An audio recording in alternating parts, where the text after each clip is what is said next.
The goal in life is not to have everything you want, it's to want everything you currently have. And I think that to me is a wealth mindset. It's a great reframe.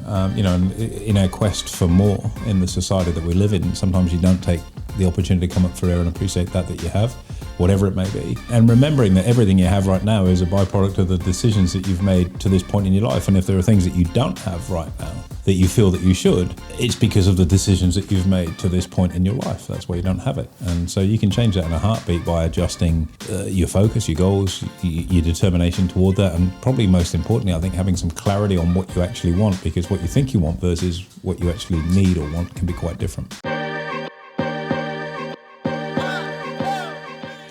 Hey guys, welcome to this week's Money and Investing Show. This week we are looking at developing a wealth mindset.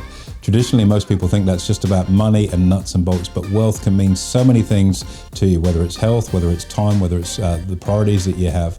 As always, make sure you take plenty of notes, but most importantly, take plenty of action, because this particular podcast and the content contained in it has got the ability to change your life for good forever. Take plenty of notes, get stuck in. We'll see you on the other side. Hey guys, welcome to this week's Money and Investing Show with me, your host, Andrew Baxter, and as always, my offsider and co-host, Mitchell Olarenshaw. Always an understatement, AB. We're here each and every week and we love it. Now for our listeners. Well, we might be here each and every week, Mitch, but this is actually the last podcast we'll be doing in this particular studio as we're moving our offices very shortly. It is too. I never thought about that. What's that, 4 years? It'd be at least a couple of hundred episodes. A couple of hundred episodes in these great walls. If only walls could talk just as well we can. Wow. Well, I'm going to miss the artifacts. I mean, this plant, I haven't watered it once in 4 years, and look at it. It still looks as healthy as the day we bought it. But Gillian's got a green thumb, that's for sure. Very nice. Well, speaking of which, let's talk about developing a wealth mindset, which is what we're here to talk about. So a wealth mindset, AB, the initial thoughts are money, but that's not necessarily the case. Yeah, look, it's an interesting one, isn't it? Yeah, you're wealthy, you've got money, but the wealth can be measured in so many things. Health, for example, and if you don't think it's important, wait till you don't have good health, and then you realise just how important it is. Probably time would be the big one, I think, for me. And I think time is arguably the most significant measure of your wealth, insofar as it doesn't matter how much money you have, you can't buy time back.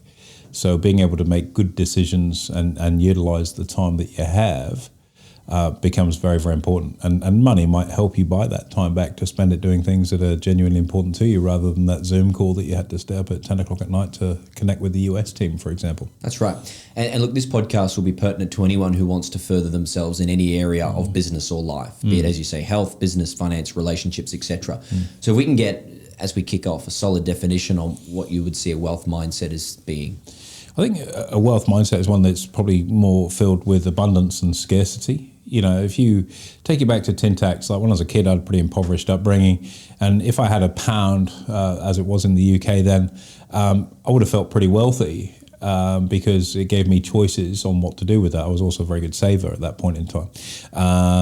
And I think, that feeling of comfort or security that you can have either by being financially provisioned or being equipped in one way, shape or form with what you need in that particular set of circumstances key. Take a totally different thing. Let's say you're out in the bush. You're going to feel pretty wealthy if you've got a bottle of water. Because if you don't, you're in real trouble. So it's having the resources that you need. Can I offer a definition? There was a quote I heard from a Stoic. Actually, I read a book on Stoicism. The goal in life is not to have... Your reading list has improved immeasurably over the last few years. Thank you. Wealth mindset, right? The goal in life is not to have everything you want. It's to want everything you currently have. And I think that, to me, is a wealth mindset. It's a great reframe. In our quest for more in the society that we live in, sometimes you don't take the opportunity to come up for air and appreciate that you have, whatever it may be. And remembering that everything you have right now is a byproduct of the decisions that you've made to this point in your life. And if there are things that you don't have right now that you feel that you should, it's because of the decisions that you've made to this point in your life. That's why you don't have it. And so you can change that in a heartbeat by adjusting your focus, your goals, your determination toward that. And probably most importantly, I think having some clarity on what you actually want, because what you think you want versus what you actually need or want can be quite different. Well, let's come back to basics on this. The first conversation that prompts in my head is understanding your own values and also your own outlook on those values. How do you understand as a person here what that might be and what you might want out of those? Look, values don't change, and you can look at that through a whole multitude of lenses. If we look at it from a corporate perspective, so we're just rolling out a new business, and the first thing that I've spent time doing is actually working out what the vision and values are for that business. Because once you have those in play, that forms, I guess, the cornerstone for all of your decision making. So you've got a choice of doing this, or you've got a choice of doing that. Which one closely aligns or meets the criteria of what your values are? And if it's in conflict with that, and experience has taught me this the hard way, if it's in conflict with that, don't do it, because it's only going to become a bigger problem. And I've made plenty of mistakes like that, where I've done something which is conflicted with what my values are based on advice or different things at a certain point in time in life, and regretted it significantly afterward, and have to unpack and rewind and reset and clean up and do everything that goes alongside that to right the ship, so to speak. So I think having a very, very clear idea of what your values are key. A great book on this, Ray Dalio, who is, really, if you're into your financial markets, the founder of Bridgewater Capital, the world's largest and probably most successful hedge fund, has really been on a writing quest over the last few years. Principles, which is a pretty, I get that on the audiobook. It's a mammoth book to try and read physically. New World Order, which I've just read, which I think is a terrific book. But what he's also got is his version of principles, and rather than him going, these are Ray Dalio's principles, here's a guided book for you to help develop your own values. And there's a bloody great setup that it's got in there, because it asks you the probing question as to what is actually important to you and what those values are around that. And then the second part to it is why. Because once you understand the why, everything becomes very clear. When you're sort of trying to go through the fog, the mist, and work out what's important to you, but you don't understand why it's important to you, any road will take you nowhere. I want this. Why? Oh, I thought it might make me feel good. Yeah, but it didn't, so it's not the right play. Do you know what I mean? Can we use an example? And one that springs to my mind. So let's say you say to yourself, I want to have a Ferrari for whatever reason, right? Now, if you ask yourself why you want a Ferrari, well, because I look cool and people will think I'm cool. So what do you actually want? You don't actually want the Ferrari. You want to be validated by other people, right? Yeah, absolutely. It's that's a really good example, and probably the way to use that as a goal isn't that you want the Ferrari. You want to find yourself in a position financially where you can afford to have that Ferrari. And the good thing about that is, if you've made the money once to get that, you'll make it again and again, and it'll snowball, and you have properties hopefully in the portfolio and financial peace of mind. But yeah, that's an example of that. And the validation on that is an external validator. It's not an internal one. And I've done that, and I've been down that path, and it didn't make me feel any different after the initial ego rub. And then you got to ask yourself, well, what's missing in your life? Is it self-confidence instead? And there are lots of other ways of getting self-confidence than buying a very beautiful Italian sports car and going around in it to try and demonstrate that you've achieved. So we've come back to the whole conversation about scarcity and abundance, right? Let's use this Ferrari as a good example for our listeners. You might be able to buy a Ferrari, let's say, and you'll look rich and you'll be validated, and that ego will be rubbed, as you say. But if you're struggling to make the repayments on that Ferrari, are you really wealthy? Because now you've got to work extra hours every single day and you've given away your time. So the thing that you actually want, which is wealth, being time, you're actually further away from it. Correct. But at least your ego has been stroked a little bit. But then I guess, and this is we should be doing this on a couch. This is almost like a therapy session. But I know. The reality of what you then have is imposter syndrome, because you're on the surface portraying yourself as someone of wealth and substance, when in reality you're running yourself into the ground to try and generate the cash to sustain that image, which isn't really real anyway. And I think social media has got a huge input on that thought process that people have, because you'll be seen to be doing something or whatever it may be. And it's imposter syndrome in that regard. I think Kiyosaki, I've done a lot of work with Robert over the years.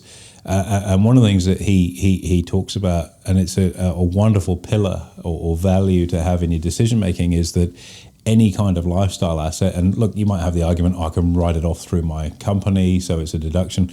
Well, it is, but you've still got to pay the fringe benefits tax on it, and if you're in Australia, the GST component of it. So in actual fact, it's probably not something you want to run through your company if you're objective and smart enough to run the numbers. But that's a conversation for our wonderful friends in our accounting partnership to help guide people through those decisions. Well, Robert talks about very sort of extensively is that whenever it's a lifestyle asset, the only way you can buy it is through the profit or proceeds from your investing. So you're not using capital up. Because buying that Ferrari, okay, you might do it on finance, or something. Ferrari going to cost you about 750, probably about 750 grand on road. So how does the finance really look on that? Well, if you're going to finance it, it's probably going to cost you probably 7 or 8 grand a month at the moment. Plus, you're going to have to put down a decent deposit, and you've got a balloon at the end of it too. So that's $7,000 or $8,000 a month, which is 96 grand a year for the duration of the loan. Okay, you're going to get tax benefit if it's in a company, but that 7 grand a month, if you put it into an investment property, is going to be quite different, because 7 grand a month is probably going to get you a $2 million or close to it investment property in terms of debt servicing. And if we continue to see a great run out of property, in 5-6 years' time, that investment property might be worth $2.5 million, maybe $2.8 million. You've had tax benefits in that too, but you've got an asset that you're going to rent out, and it's going to continue to spew you income for the rest of your life, whilst ideally, doesn't always work, but ideally going up in value. In the meantime, your Ferrari, which is now 4 years old, has had a massive depreciation step in it. You'll be lucky if you get the balloon black when you sell it in the secondary market. And you've had your ego stroked, and financially you've tied your cash up into something that probably wasn't that smart. Isn't it funny when you look at the numbers either side, just how different the outcome is? I've done this, and I've done it for all the wrong reasons in the past. Yeah, and I think the way I live my life now is a little more mature, and I still have nice cars. That's my thing, but I don't do it in the way that I used to, because quite frankly, I don't really care what anyone thinks about me. Whereas when I was younger, maybe I had no game as a bachelor and I needed some props to lean on, who knows? You always need support. No enemy within, no enemy on the outside, right? Love it. Very philosophical. I know.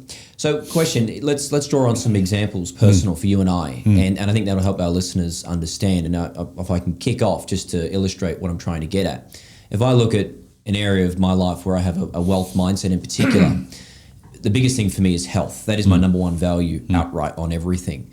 Now, in terms of health, that comes down to what I eat and what I do and how I look after myself. With those 3 areas of my life, I'm willing to spend any amount of money. So if I go grocery shopping, I buy all the best stuff because I value my health more than what I value having those dollars sitting in my account.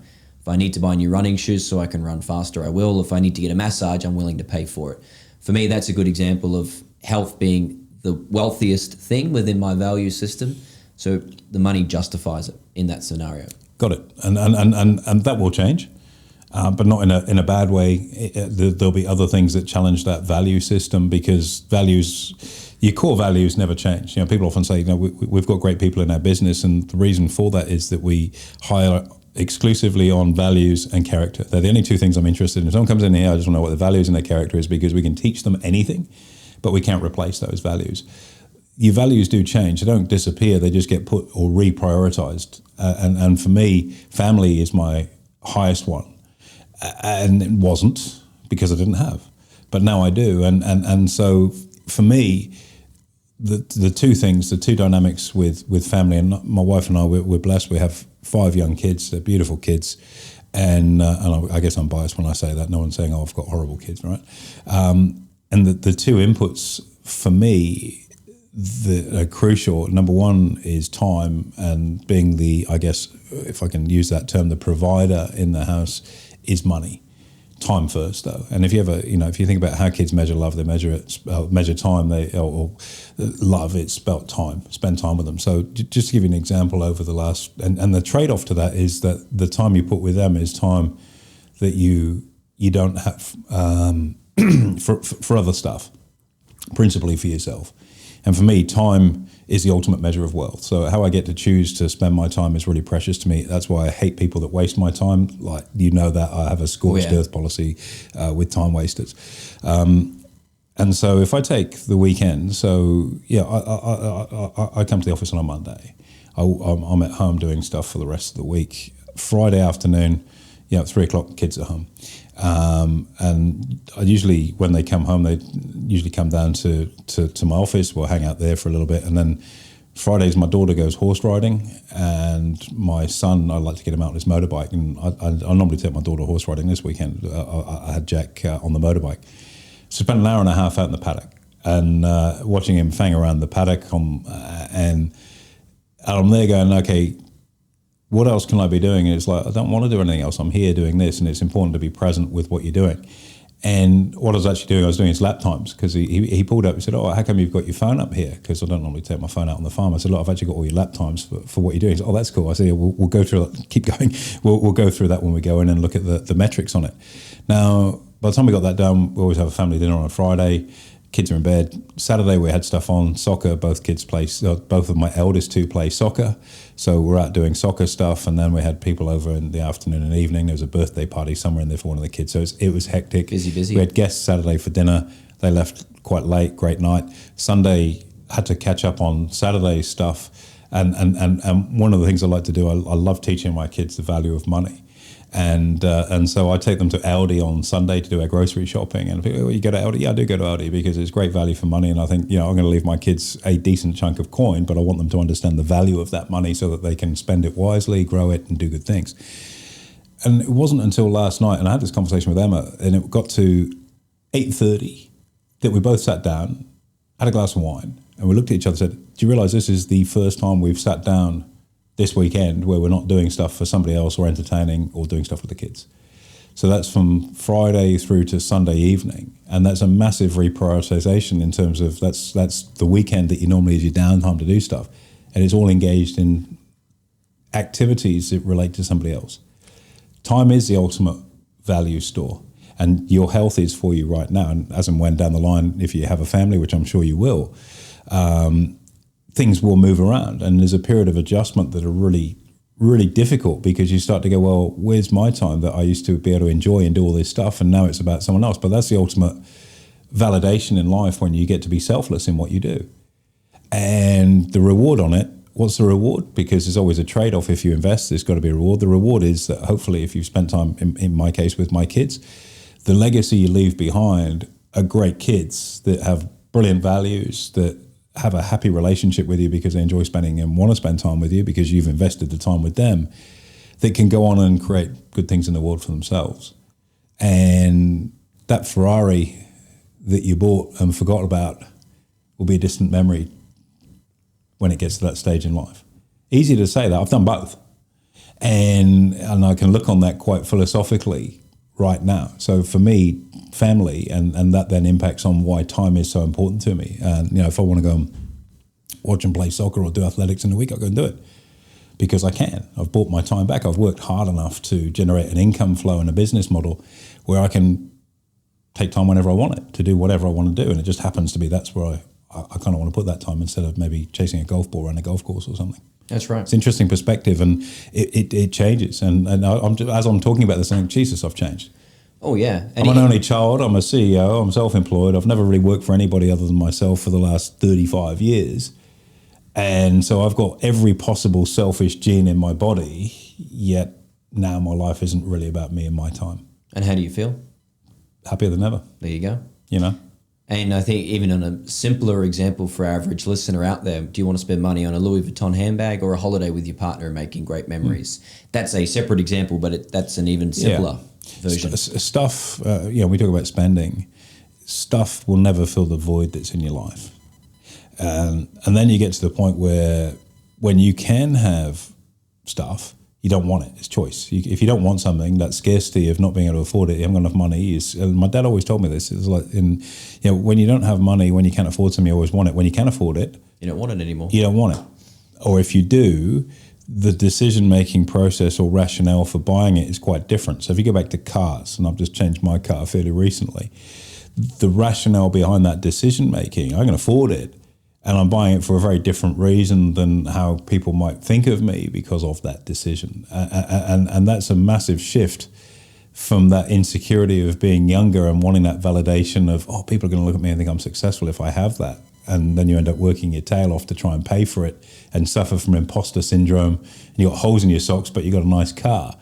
Or whatever it might be that you're doing to trade off on that. And then when you can have both, maybe I'll get that, maybe I won't, but your buying process is really different. It's a totally different motivation, which is really strange. So how do you make the shift?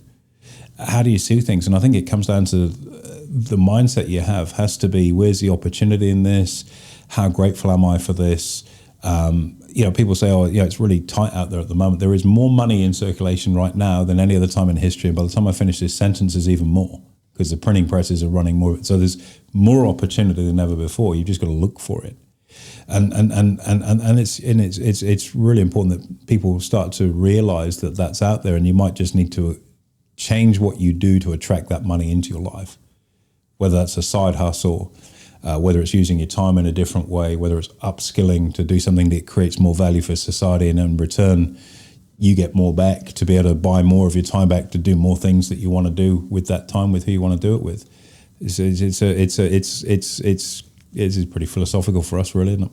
The challenge is most people don't spend the time to think about this, and I think once you actually sit down and say, what is it that I value and what that I want, you can, as you say, start to have the inputs to achieve that. And you can have anything that you want. You've just got to make sure that your outlook is positive and you're doing everything to get it, right? Oh, massively so. And people go, investing or having business or whatever, that's paid for it for you. Yes, it has, actually. But you had to start the business in the first place. But I had to start it. I started with nothing, and I've built it and I've done it and all the rest of it. But in a different context, if you're, say you're an employee, so I take my father as an example. So my dad left school when he was 7. He couldn't read and write, but left school when he was 7, and he started work, and he retired when he was 57. So he worked for 50 years. He's 82 as we speak, so he's been retired now for a good period of time. And his whole motivation when he was working, and I remember as a kid, he worked really hard. We've had him on the podcast, hear the story.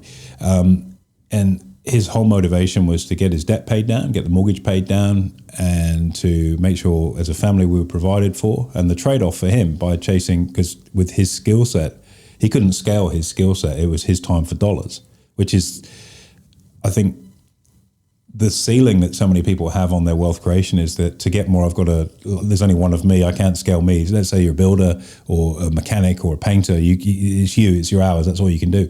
So sometimes we've got to look outside of that to see, well, what is scalable? And investing is, but you need the cash to do that. Or starting a business becomes scalable or whatever it may be down that pathway. So he wanted to make sure that we provided for them. The trade-off to that is that unless I worked with my dad, which I did, and I think that's where I got my work ethic from, and I thought it was just father-son time, not slave labour, but that's just the perception, and it's just a perception, right? So I'd go and hang out with him and work in the garage, or if he's on a building site, carry some bricks or whatever it might be, and we got to hang out together. But the trade-off for him wasn't as much time with his family. And then once I was of an age where I was on my own, I left home when I was 17, I went to uni and started my career. His whole focus was then, okay, I've done my job as a father, as a parent. Now it's about providing for my retirement. And so he worked really, really hard to make sure that he's still saving now. He travels all the time. He's in great space, and so his values were always to make sure he provided. And it was whether it was to provide for my mother and I when I was a kid, or when my mum went back out into the workforce when I kind of left home, to provide for their retirement, which he did. And so his value was hard work and that moral frame of being, dare I say it, the breadwinner in the house to provide for his family. Now, his values are probably to live hard. I can't say die young, he's 82. Live hard and never die. Live hard, never die.